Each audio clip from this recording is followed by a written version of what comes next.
Hello everyone! We are going to be discussing about the groundwork of metaphysics of morals. But first, let us know about the soul and mind behind this book. Immanuel Kant was a German philosopher born in 1724 in Königsberg, Russia. He was a gifted scholar who grew up and became a successful teacher at a young age. He devoted the remainder of his life to setting out a new vision and philosophy for what he thought human reason and human life is. The groundwork begins by defining three areas of inquiry. First is logic. Logic deals with the laws of thought. Logic exists in itself. So this means that to be logical, you don't need to base your thinking on any experience. You just need to develop a coherent thought system. Second, physics. Physics deals with the law of nature. And third, ethics. Ethics is what Kant calls the laws of freedom. That is, the laws governing the conduct of free beings. Groundwork's popularity is due to how powerful it is, not how easy it is to understand. So, let's try pointing out major terms we need to know for us to comprehend with the discussion later on. The first is the analytic-synthetic distinction, which concerns what makes a judgment true or false. A judgment is analytic if the predicate is contained in the concept of the subject. Analytic sentences are true by definition and are generally self-explanatory. So, examples of this are frozen water is ice, and bachelors are unmarried men. So, otherwise, when the predicate adds something new to our conception of the subject, the judgment becomes synthetic. So, synthetic statements, on the other hand, are based on our senses, our sensory data and experience. So, examples are children wear hats and the table in the kitchen is round. Second is a priori, a posteriori distinction, which concerns the way we know a judgment is true. A priori if our knowledge of it is independent of any particular experience. To know something a priori truth, it means we can attain the knowledge without sense experience but through reason alone. So, example of this is 1 plus 1 equals 2. So with this, we do not need empirical evidence to reach the truth. We understand the concept of 1 and 2, and we can think and use our reason and come into the sense that if we have this 1 of something and another 1 of something, then we can come up with 2 of something. So it is true based on reason alone and not of our sense of perception. So a judgment is known as a posteriori if it is known from our own experience. So this means that we must use our senses or our sense experience. We must go out and verify if a particular statement is true. And only then we can gain a posteriori knowledge. So example of this is Gia's car is red. Without going out, without using our senses, we can't verify if Gia's car is really red. So our senses is needed to prove for us to identify the color of Gia's car. Putting together the two distinctions that we just discussed earlier, we can yield three possible types of judgment. If a judgment is analytically true, we know that it's a priori. For example, frozen water is ice, for we do not need experience to tell us that this concept is true. Next is, if a judgment is known a posteriori or from our experience, it must be synthetic. For the subject and the predicate are synthesized in our experience. Like in our example earlier, Gia's car is red. If we haven't experienced seeing Gia's car, or if we haven't heard someone told us or tells us that Gia's car is red, we could not say that it is red or not. So based on this, we are using our sense experience. And lastly, the remaining kind of judgment, synthetic a priori, would be the one which tells us something new about its own subject, and yet which is known independently out of experience. So, for example of this is our little discoveries, our little new formulated shortcuts in mathematics and physics. So an analysis of knowledge in math and physics is comprised of synthetic a priori knowledge. The transition from common rational to philosophic moral cognition will be discussed by Roque and Ericson, while section 2, which is about the transition from popular moral philosophy to metaphysics of morals, will be given to you by Borgy, Charisse, Alj, and Jeff. Nothing can possibly be conceived in the world, or even out of it, which can be called good without qualification except a good will. My name is Roque, and in this part of our discussion, I am going to talk about the concept of common cognition. Common cognition, as Kant argues, means that morally good actions have a special kind of value. A person who does the right thing for the right reason is an example of what Kant calls as having a good will. Under section 1 of the Groundwork of Metaphysics of Morals by Kant, goodwill is the only thing to which we attribute unconditional worth. Furthermore, this special kind of value is only manifested through actions expressive of goodwill. In other words, goodwill is good when the person doing the action or deed chose to do it. It is important to note that goodwill is not the only thing we value for its own sake, or as an end, because there are many things which Kant believes have only conditional value such as health and happiness. Kant, however, emphasizes on his claim that goodwill is the only thing that has value that is unaffected by how it relates to other things. Hence it exists in all situations and cannot be diminished by outside factors. A scientist may be brilliant at his work and yet use his gifts for evil ends. A political leader may achieve fine ends but be ruthless in the cost she is willing to impose on others in order to carry out her plans. A wealthy person may lead a gracious and happy life, and yet be utterly regardless of the plight of the less fortunate people around him. These manifestations of evil ends diminish the worth or value that they have. According to Kant, a person who does the right thing for the right reasons evinces goodwill.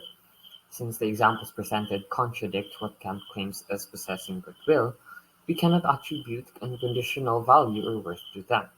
Indeed, what gives a morally good action its special value is the motivation or motives behind it.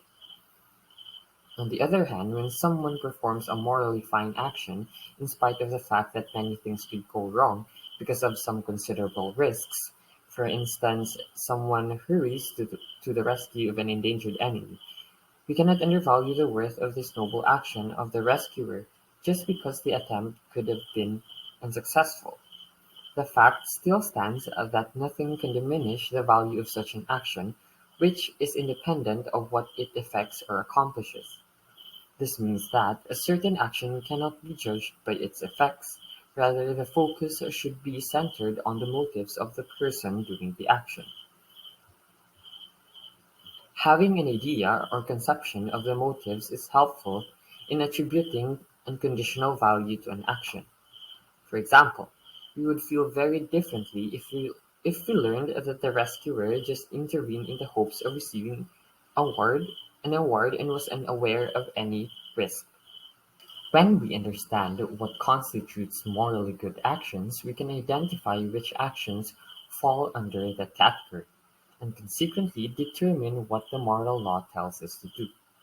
This is what Kant means when he says he is going to explicate the concept of goodwill, that he is going to find out what principle the person of goodwill acts on in order to determine what the moral law tells us to do.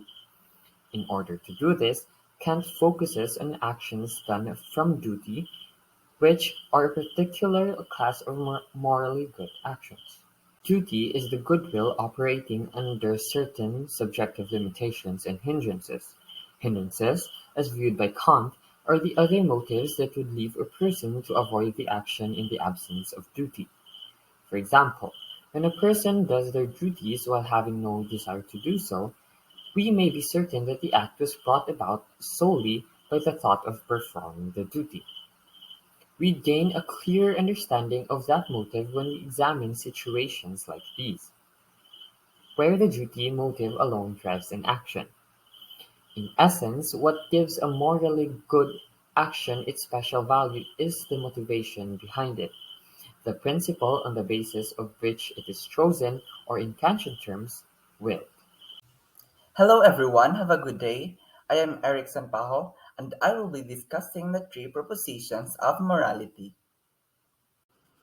The first proposition states that a good will is a will that acts from duty. It holds that for an action to be morally valuable, it must be performed out of responsibility. Kant uses a few instances to illustrate the contrast. The first involves a salesman who, even though he is aware of the customer's inexperience, does not overcharge them because he does not want to risk damaging his reputation by being found out. Because the salesman was not driven by a sense of obligation to treat the customer fairly, Kant claims that this is not a moral issue. We will consider the idea of obligation, which includes a goodwill, even though it is not constrained by some personal obstacles. Rather than hiding goodwill and making it difficult to see, these obstacles instead serve to highlight it and make it shine even though brightly. Even though they might be useful for this or that goal, I'll skip over any activities that are already acknowledged by as being against the law because there's no way to know if they were taken out of loyalty because they even go against the law. The second proposition states that a goodwill will get its value not from its objective but from its maxim.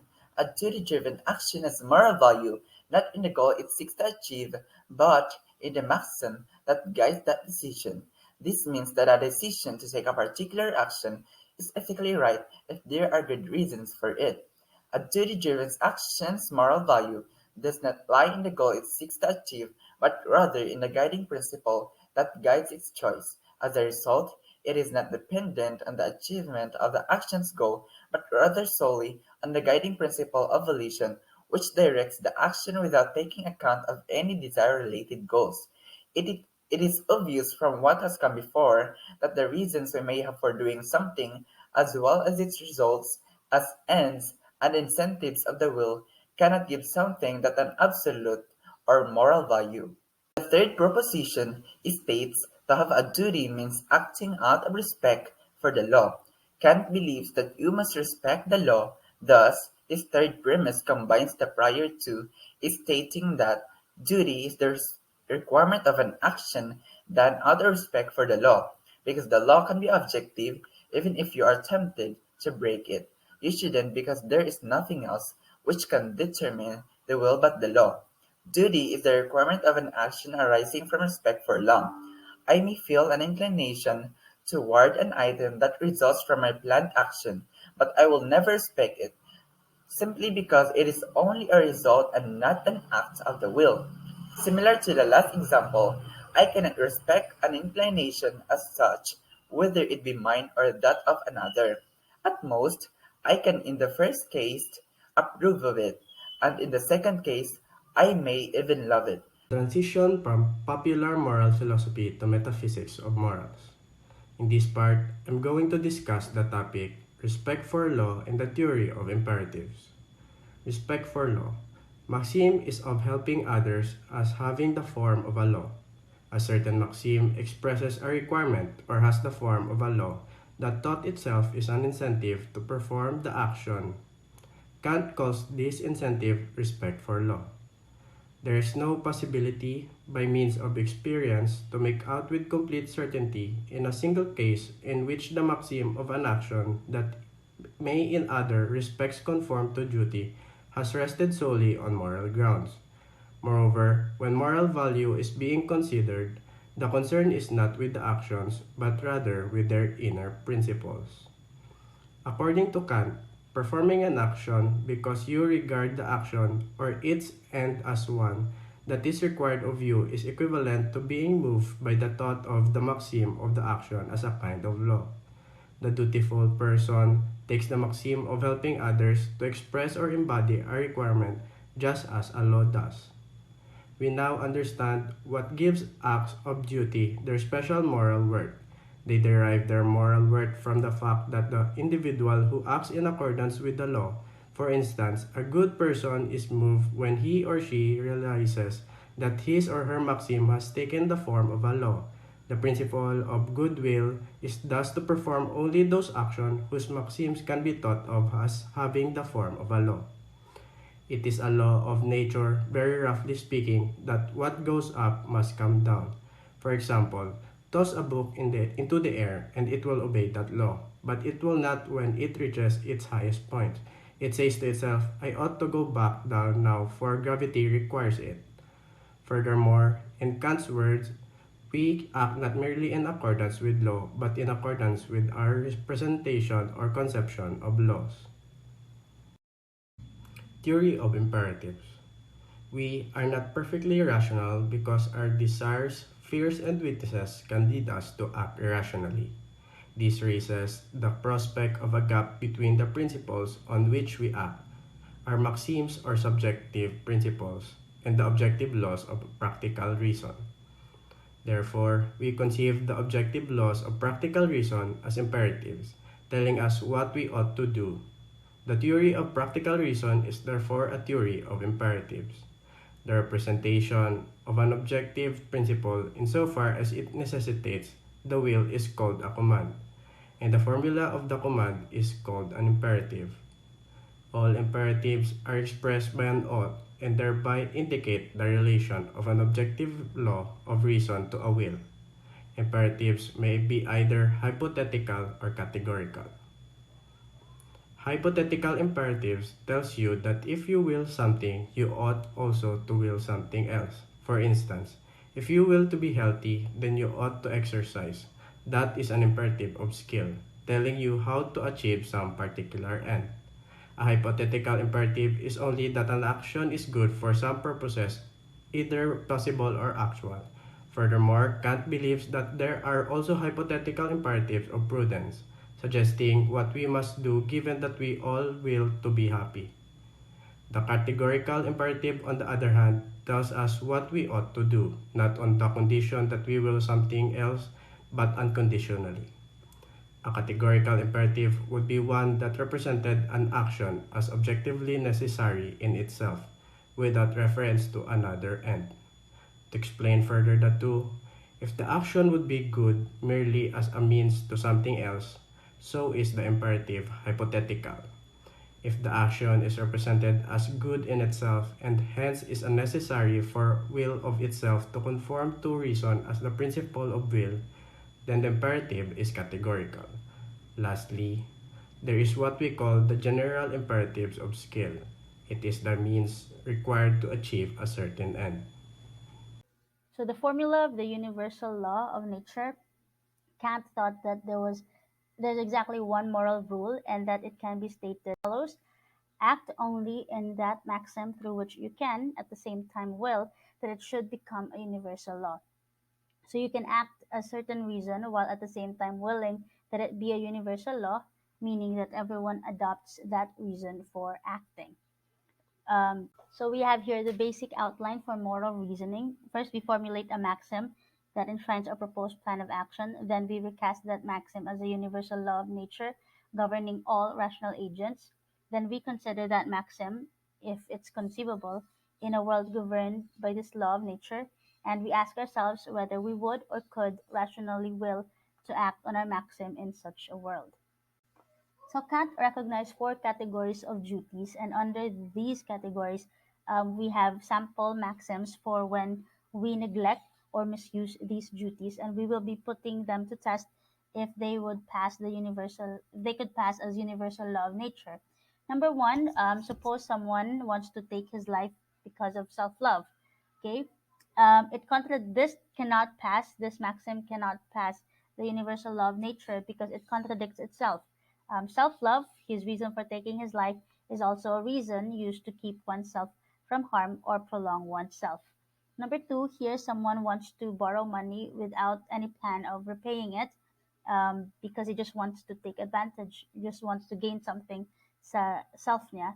This also cannot pass the universal law of nature because it would make the promise and the end one might have in it itself impossible, since we would not believe what was promised if this maxim would uh, be universal. Okay, So this cannot pass the universal test too. Number three, we have perfect duties. Here we have someone who doesn't want to develop his talents and skills because he just want to lay down and entertain himself. So he doesn't want to develop himself. Walang self character development ganun. So this could also not pass the universal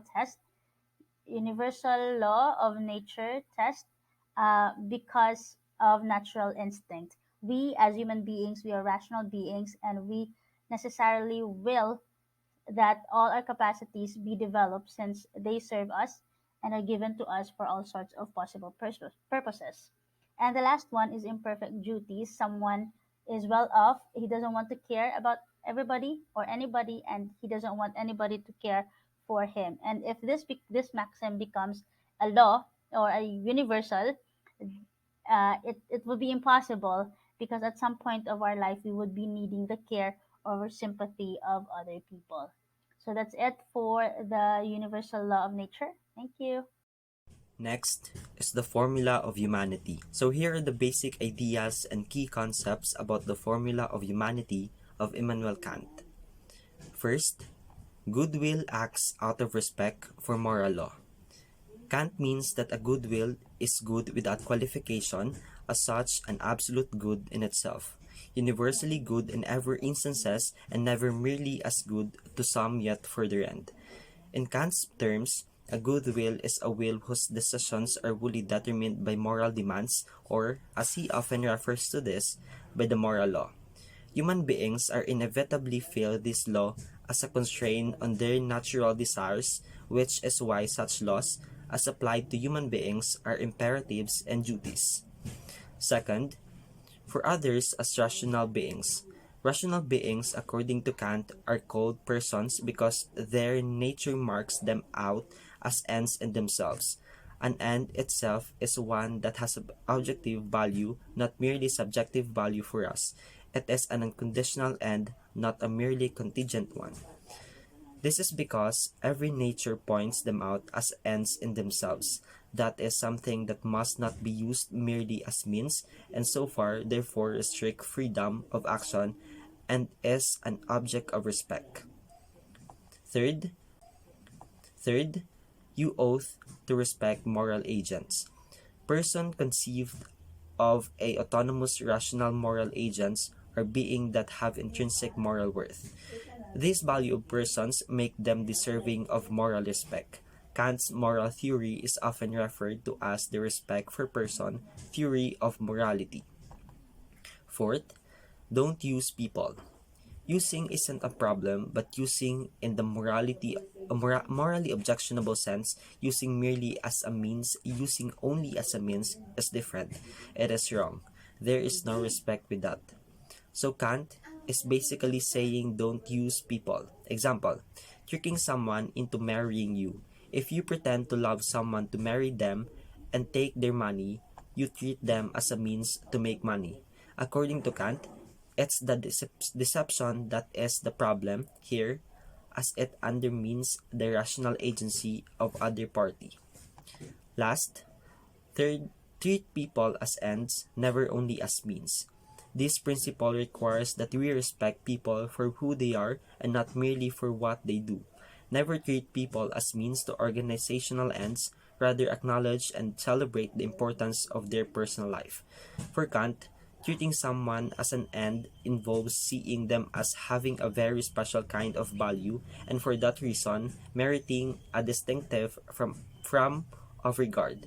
Persons have a dignity by which they exact respect. So that's it for the Formula of Humanity by Immanuel Kant. And now we will be discussing the autonomy and the kingdom of ends. Kant states that above the concept of every rational will as a will that must regard itself as enacting laws, binding all rational wills is closely connected to another concept, and that is the systematic union of different rational being under common laws or a kingdom of ends. Autonomy, the idea of the will of every rational being as a will that legislates universal law. Our status as free moral agents is the source of our dignity and worth. The idea of freedom as autonomy thus goes beyond the merely negative sense of being free from causes on our conduct originating outside of ourselves. It confers and foremost the idea of laws made, laid down by oneself, virtue, and the laws that have decisive authority over oneself. Human beings are morally autonomous authors of their own morality. More specifically, it is through one's will that the moral law is given. Kant argues that the ground of the moral law is such that each person is both subject and legislator of it. One is subject to the moral law because it has the relevant binding force, and one is the legislator of morality because that binding force is internal rather than external. According to Kant, there are two ways in which we may be motivated to conform to a law. Kant calls the first sort of motivation heteronymous because we are bound to the law by something outside of ourselves, God, the state, or nature, that attaches the sanctions to the law. The second kind of motivation is autonomous because we bind ourselves to the law. The principle is that we give universal law through our maxims suggests that moral motivation is autonomous. Kant's distinction between autonomous and heteronymous law should illuminate its focus on the inherent value of the lawmaker and the respect one feels for oneself as a rational lawgiver. Kant thinks that autonomous nature of morality makes it compelling in a ways that heteronymous morality cannot be. To act rationally, to act rationally, for example, is to act from autonomous will, and to act from autonomous will is to act freely. To be compelled to act by an external force, or the other hand, is to be caused to act by something other than oneself. If the end that I choose, or the means by which I choose to pursue it, are inconsistent with the value of humanity, then I cannot legislate it, and my choice is null and void. My maxim is not a law. This line of thought leads to what Kant described as the principle of every human will as a will giving universal law through all its maxims. The kingdom of ends. All maxim must harmonize with the kingdom of ends. This means that we should act in such a way that we may think of ourselves as a member in the universal realms of ends. So our maxims must harmonize with all individuals who are included in the kingdom of ends.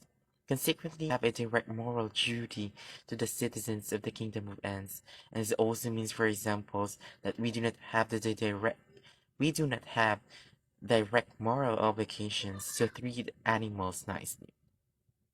The kingdom of ends may be conceived either as a kind of democratic republic, a systematic union of rational beings through common laws, with which the citizens make themselves, or a system of all good ends, as a whole, both of rational beings as end in themselves and of the ends of his own that each may set himself. The laws of the kingdom of ends are the laws of freedom, both because it is mark of free citizen to make their own laws, because the content of those laws direct us to respect each citizen free use of his or her own reason. To sum it up, the groundwork of the metaphysics of moral Kant set out to identify and exhibit the supreme principle of morality that underlies the common conception of moral obligations or duty. Kant holds that moral actions are those undertaken solely from respect for the moral law, the rational standard that is supreme moral principle expressed in categorical imperative. That is all for Group 5. We hope that you learned something from this discussion. Thank you so much.